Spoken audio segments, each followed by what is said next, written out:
Good evening, everyone. I know everyone is exhausted, and I'm sure you're ready for the cocktails and the dinner. So we are having our last panel this evening. This is our last session. I think yesterday you guys enjoyed the Men with Disabilities panel. I think we had a lot to learn. So we also felt it's great for us to at least give the women with disabilities a chance to highlight what they are going through in life. So I have some amazing, amazing women next to me. The first one is Haben, and I'll give each of them the mic to introduce themselves. Then I have Lizzie and Christell. So let's start off with a brief introduction by Haben. You can introduce yourself.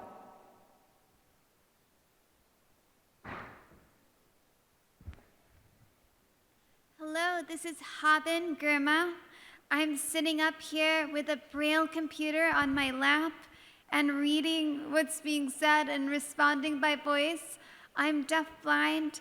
By my feet is a German Shepherd seeing eye dog who's trained to assist blind people, and we've been working together for several years, navigating the globe.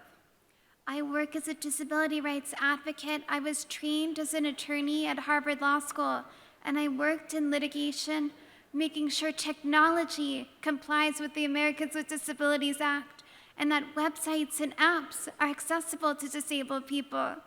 Then I switched to education and training, and that's where I am now. Fantastic. Thank you so much, Haben. Next, we have Lizzie Kiama, who I've known for a while. Lizzie, please introduce yourself. Thank you. Good evening, everybody. My name is Lizzie Kiama, and I need to remember to describe myself. I am a brown woman. I have short blonde hair. I have a gold septum ring. I am wearing a printed blue blouse, sleeveless blouse, and blue pants and brown boots. And I am sitting in a wheelchair. I lost my train of thought. Who I am. So I run a disability organization, Disability Trust. I am the founder and managing trustee, and our work focuses on the rights of women with disabilities, and we prioritize sexual and reproductive rights and economic rights. And I'm extremely pleased to be here. Thank you, Irene, for having me. Great, thank you. Christell, you want to go next?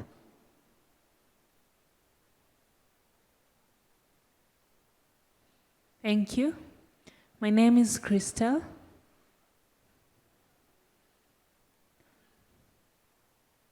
I'm from the Central African Republic.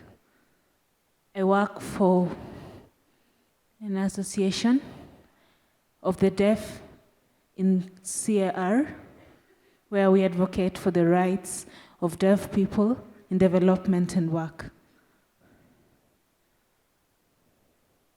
My work is I'm the general treasurer of the board of the association.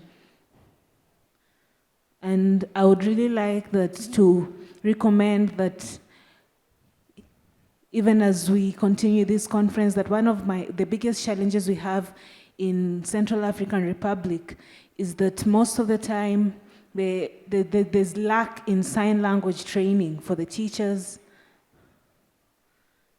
and even lack in respect for the laws in relation to people with disabilities. So it's important that women with disabilities are helped to understand information and their rights as well. Thank you. Thank you. So I think my first question, this is a really casual conversation. It will go to Lizzie. How have things changed for women with disabilities during your lifetime? Perfect. Have they really? I'm not sure I became disabled through an accident about 20 years ago. And I remember a lack of visibility of women with disabilities in society. I wasn't seeing a lot of women that looked like me participating in everyday activities in my community. And they seemed to be a specific place for communities of women and girls with disabilities. And they seemed to be a lot of negative perceptions around women with disabilities participating in everyday life. That invisibility for me still continues.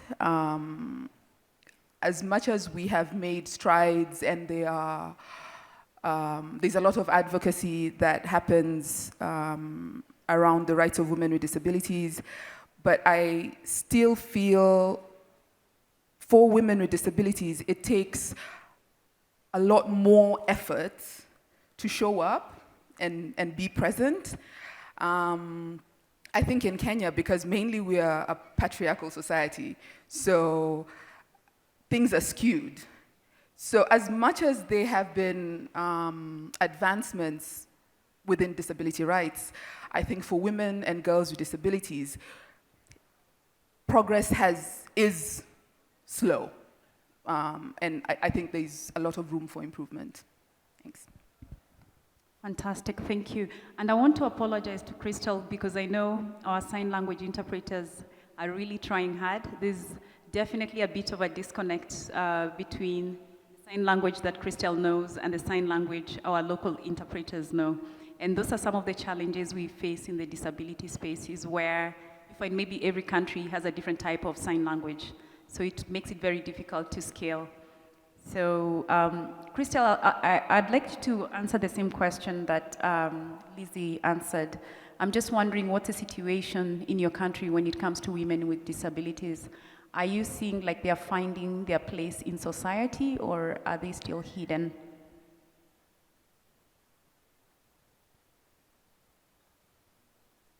Yes, thank you for that question.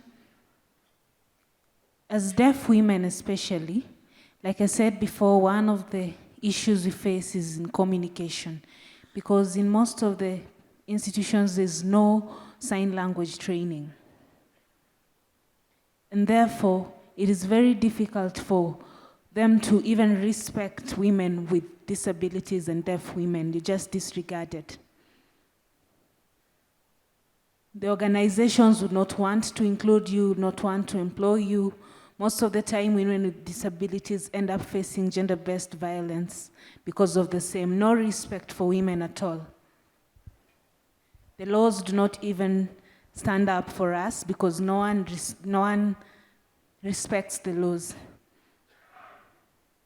All that happens is women are left out and excluded with no assistance, especially for us who cannot communicate in sign language. So there's no equality for us. And most of the time, what I would recommend is that all that happens is that we are discouraged, women are discouraged from accessing their rights, from fighting for their rights, and accessing jobs as well. Thank you. Thank you for sharing that with us. I think what you'll hear in Africa is that left, right, center, whether in the west, north, or south, women with disabilities are still struggling to find their place. And of course, if there's a breakdown in communication, that makes it 10 times worse compared to everybody else. Because then you cannot even be able to express yourself or stand up for yourself. Next, I'll go to Haben, and my first question for Haben is, what led you into your work as a human rights lawyer, and what is the most rewarding part of your work?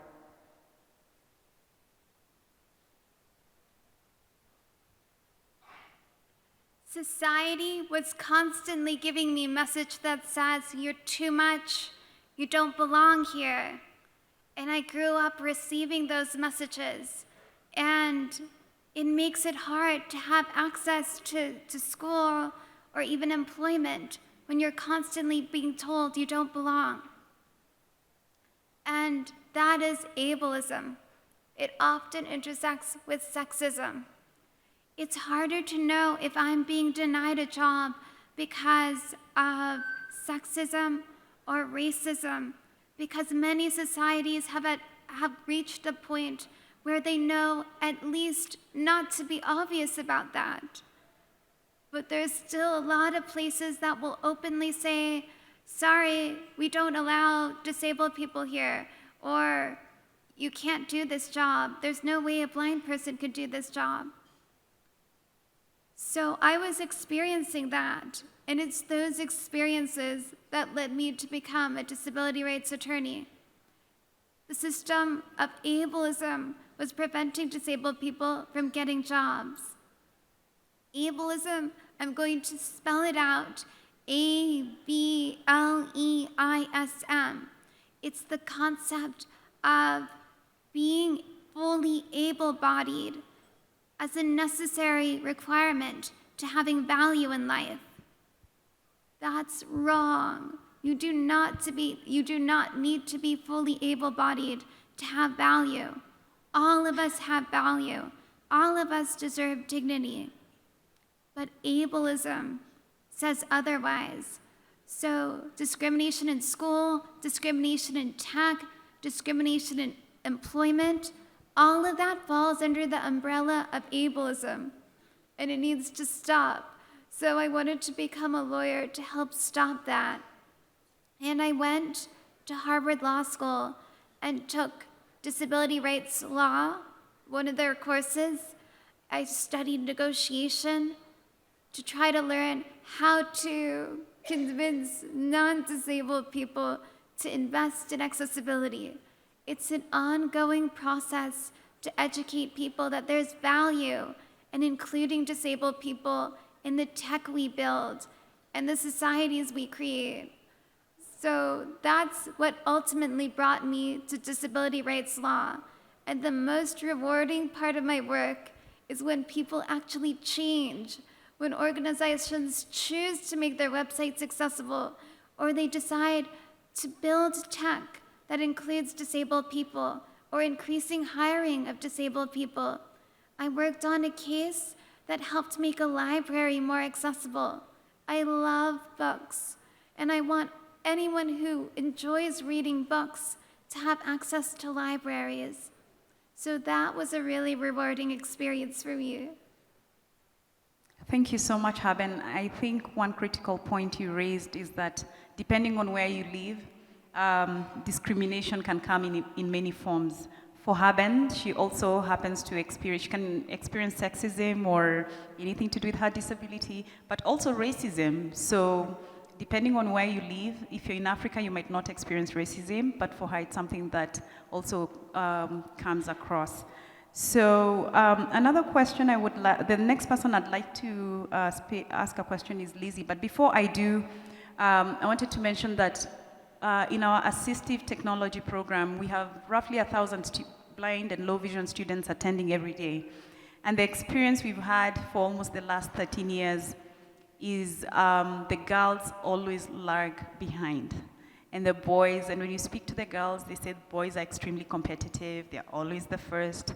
So we do acknowledge that there are also some psychological challenges, but also some of them are shy, some of them feel that maybe sometimes it's the boys who should take the place first. So it varies, but we do see it even with young children. So my hope is that as we continue to have these conversations, we can come up with ways to get our girls competing at the same level with the boys. Because with technology, you can both have the same job. It doesn't matter if you're a boy or a girl. And you can interview for the same job as well. So Lizzie, can you tell us how we can create visibility for women and girls with disabilities across the continent?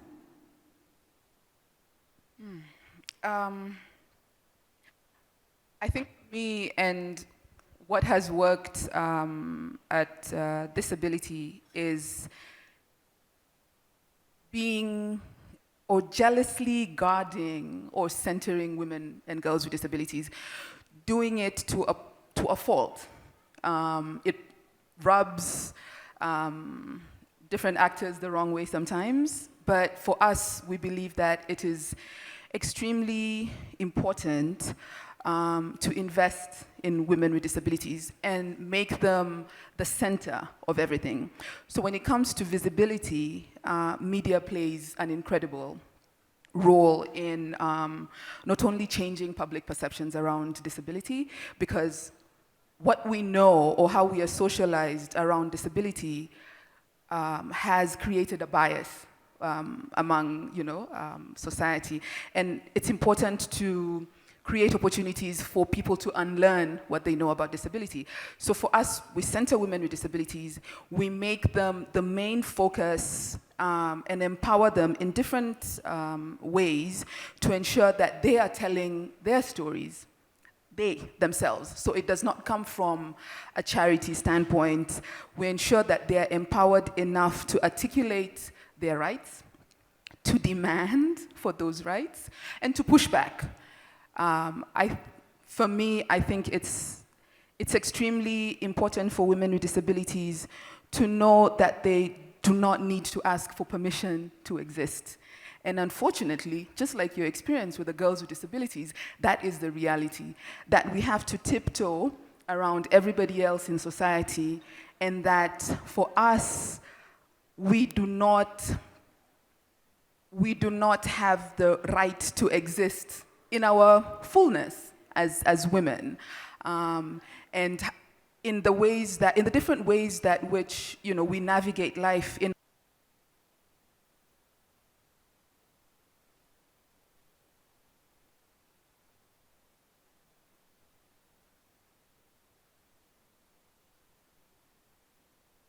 Without empowering them and without centering them in the discourse. Thank you, thank you. To you, Christell, can you please share with us how you think we can make a difference for women, especially women who are deaf in your country? Based on all these challenges that you experience, what do you think needs to change?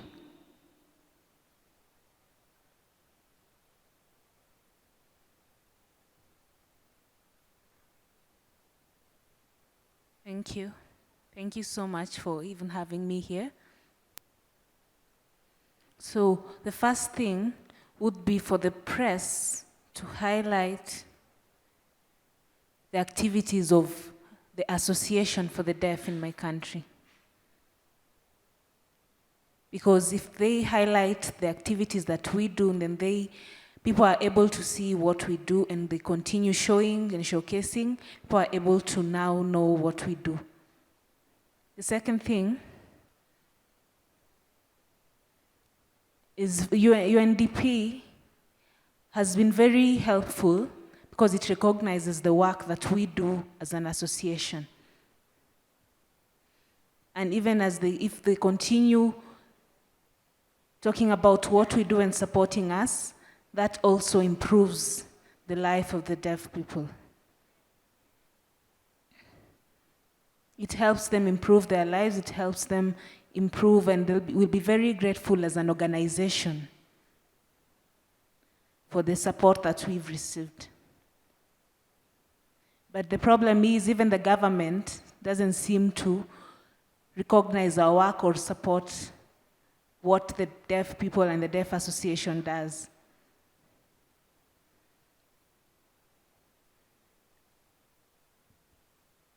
Probably just to add on that, there seems to be a tendency of focusing on these other works, like the manual works. They do trainings for people who are doing the building industry, the tailoring industry here. We also can do that as the deaf. So why focus on the rest and leave us behind? Well, we have the same capability of doing it. They are focusing on the able, so-called able, and leaving us behind, while we still can do the same things. So if they just offer us the trainings, we can also do as the others are doing. So, no, that's really great to talk about equal opportunity for all. And I think something that was critical that you both raised, Lizzie and Christell raised, is the idea of telling stories in a positive light. And I think that's one thing inABLE has done really well. We tell stories of our struggles, but in a positive light. If you show a picture of a student who's blind and you're telling their story, please show their power, because there's more to these students other than their disability. And I think that's one problem that's there in the media. It's more of negative stories, and what happens is you're not showing the capabilities of this person. You're only showing how they don't have anything in their world, and all they do is need help. So let's consider, and especially the media who are here, how do you change the narrative to really start on the positive side? I know the MC is asking me to wrap up, but I have the mic, so I'm sorry. Please give us a few minutes. I promise. Anyway, so I'll ask one last question. Actually, it will be two questions to each one of you. One of them is, and I'll start off with, maybe Haben, I can give you one question first, and then I come back to you last. What inspires you?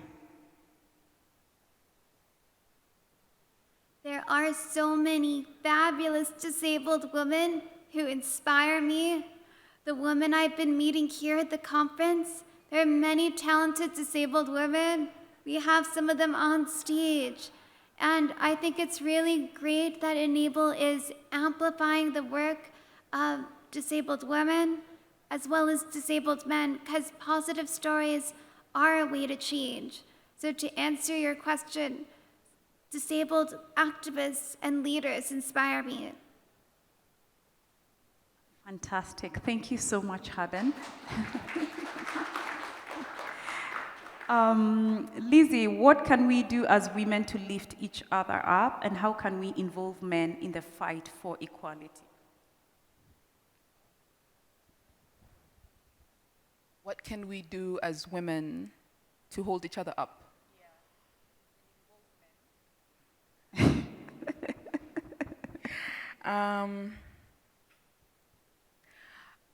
I think if we, as women, if we recognize that we all have similar experiences, whether you're non-disabled, whether you're disabled, whether you have a different disability than I do or whatever.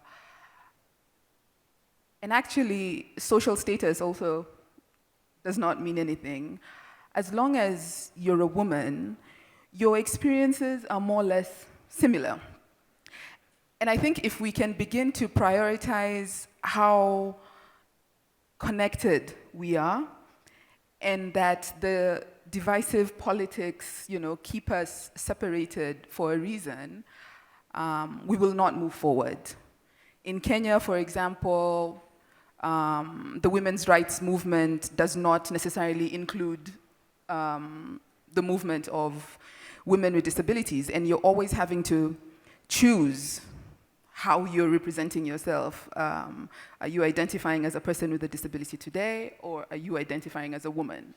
So it's a constant dance you have to do. And I think, and I believe I speak for women with disabilities, that we identify as women first.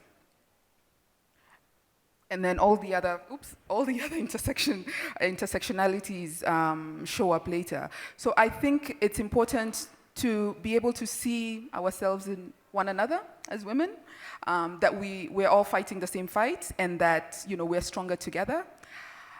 I am truly, honestly, not sure how to include men apart from invest in women. I don't know how else to say that in a better way, but invest in women. We are a patriarchal society, and everything is skewed towards men. So it's extremely important that we recognize the power dynamics and we try and balance the scales. Yeah. No, it's interesting to listen to... Sorry, go ahead. Yeah, it's interesting to listen to Lizzie because Lizzie is talking about fitting in, and yesterday, if you listen to the men, it was about power, them being capable and all that. So it's interesting to see how we look at it differently, but bottom line is we do have struggles from both sides, but I think the idea of figuring out how we can include men really creates an opportunity for us to continue exploring, because bottom line is we live in a world with both men and women, and if women are gonna fit into this world, we need to figure out the how. So thank you so much for that, Lizzie. And our last, Christell, one last question is, who inspires you, Christell?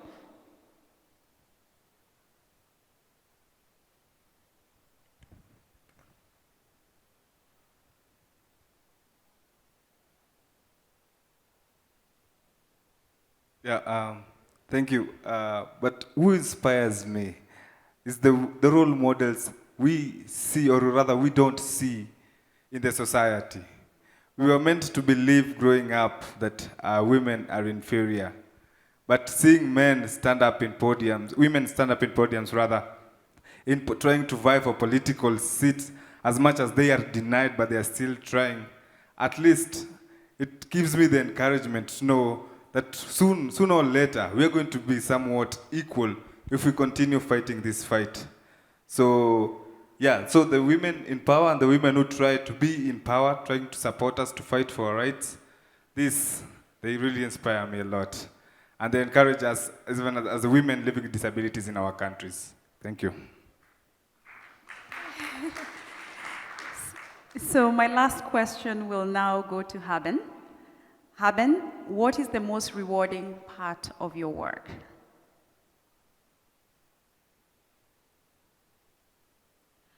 My most rewarding part of my work is meeting people from all over the world.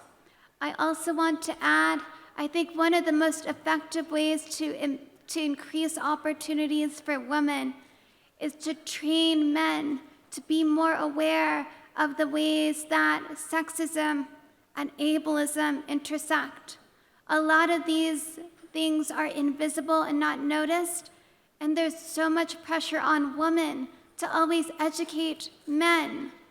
But men also need to be educated because they're part of the solution.